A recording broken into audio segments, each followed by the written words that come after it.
This one's on soul, and I don't know um, the Hebrew word, and it may be neshama, means soul. Um, nefresh means breath. Nefesh, and so Nefre. Oh wait, so that's Nefesh, as breath, and Nephesh, a soul, a living being, life, self, person, desire, passion, appetite, and emotion. That which breathes, the breathing substance or being.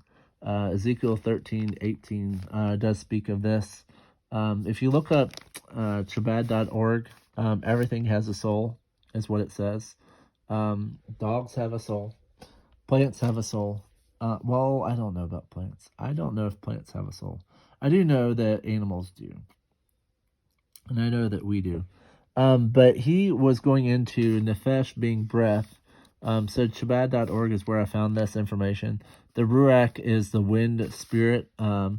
Neshama is breath. Chaya is life. And Yoshida is singularity. So it talks about the soul as the engine of the physical life. The Ruach is emotional self and personality. The Nashama is the intellectual self. Chaya is a supra-rational self, the seat of will, desire, commitment, faithful. The Yeshida connotates the essence of the soul, its unity with its source, the singular essence of God. So basically, we're attached to God through, and what is it called, the silver thread or whatever. But yes, we are made in His image. We are in dust suits, if you want to call it that. But it talks about this: John 10:15, Matthew 20:28, John 19:30, Psalms 49:15. The Lord gave form man out of the dust of the earth and breathed into his nostrils the breath of life, and man became a living soul. Leviticus 5, if a soul commit a trespass or sin, then it's bad. Deuteronomy 4:29. Sorry, some of these are not fully out there. Shalt seek the Lord thy God. Thou shalt find him, if thou seek him with all thy heart and with all thy soul. And Deuteronomy 6:15. Love God with all the heart, with all the soul, and with all it's either the mind or the spirit. So nefesh is one of the words meaning soul, which also means a living being, life, soul, person. The soul is the essence of who we are. It is composed of our talents, our skills, our abilities, our genetic makeup. It's our hopes, dreams, and desires, which drives us when Yahweh breathes into us. We became a living soul, a living being of flesh and blood. We were sent here for a purpose. We are to learn as much as possible, so we can help others and help other souls around us to find their way in true path. We all have talents, abilities that form God's church or body. Church is not a building; it's a body of Him. Some of us teach, some of us preach, some are meant to be guides, and others are meant to be workers.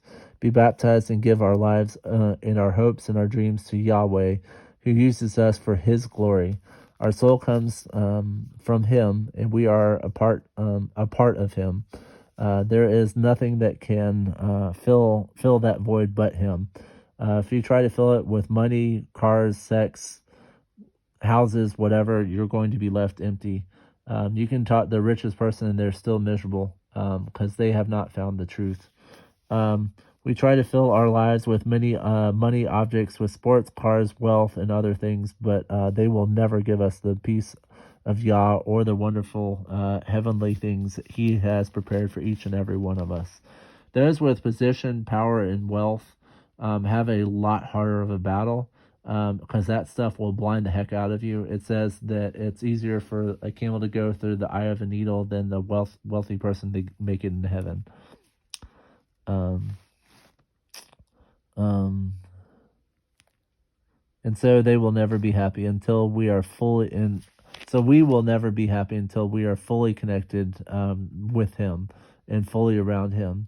We are His essence, a part of His being. We are to learn skills to go through tests and tasks and to understand how to be better, live with each other better, and how to help others find their way back home. Um, so we came from heaven, and we need to go back there. Some of us may be created and be sent here before going. I don't know. That is a question that we won't know until we're home. But our home is in heaven. And some people will not make, or a lot of people won't make it. They have been misled by the world. We learn things here that will be employed in heaven. From what I have heard from near death experiences, is that we chose to come here and to learn because this place can teach us a lot, and we can grow, and we grow a lot. We find Him when we seek Him with all of our soul, with all of our mind, with all of our strength. He wants us to share our earthly lives with Him. He wants to know our frustrations, our pains, our joys, and all life lessons we learn here. Earth is only a stopover on our eternal journey Yah has for each and every one of us.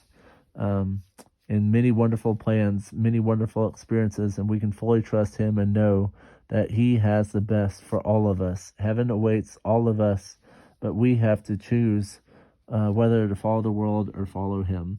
Or follow our heart and soul back to the One who created us. Choose wisely. So yes, we have a choice to make. The world is meant to test us. It's meant to have all kinds of crazy stuff happen because God is testing a lot of people, and He's putting us through stuff because He wants us to learn and be empowered. The reason why we go through what we do is to learn different things. From what I've heard, I don't know how much of this is true. Our soul commits to a contract supposedly, and we come here trying to learn different things. Like I don't know, put ourselves, I guess, through different experiences in order to gain a better understanding of who we are. And it's also a way of God testing us to make sure that we're His and we're going to do what He desires for us. Because if you remember, He lost a third of the angels in heaven when the devil basically came, and then a third of the angels came and slept with the women and all that, and they fell. So God is basically not wanting people to do that to Him again. So your eternal way is either heaven or hell. So I greatly encourage each and every one of you to choose God. But the thing is right now there are so many different deceitful things out there. I mean, there are a lot of false preachers and pastors, and most of the people it's even for me, who knows a lot and has been getting dreams and in God's word constantly. It is an absolute battle. It is and it's very hard to discern the truth. And if you do not have discernment, you're not going to make it. God will ultimately get you through, but there are many people that are following false preachers and pastors. They're following. I strongly would suggest you not follow the herd. I would suggest you break off and research and do everything you can to understand what you're hearing. So thank you for joining me, but I have more stuff that I'm going to do eventually. Take care. God bless.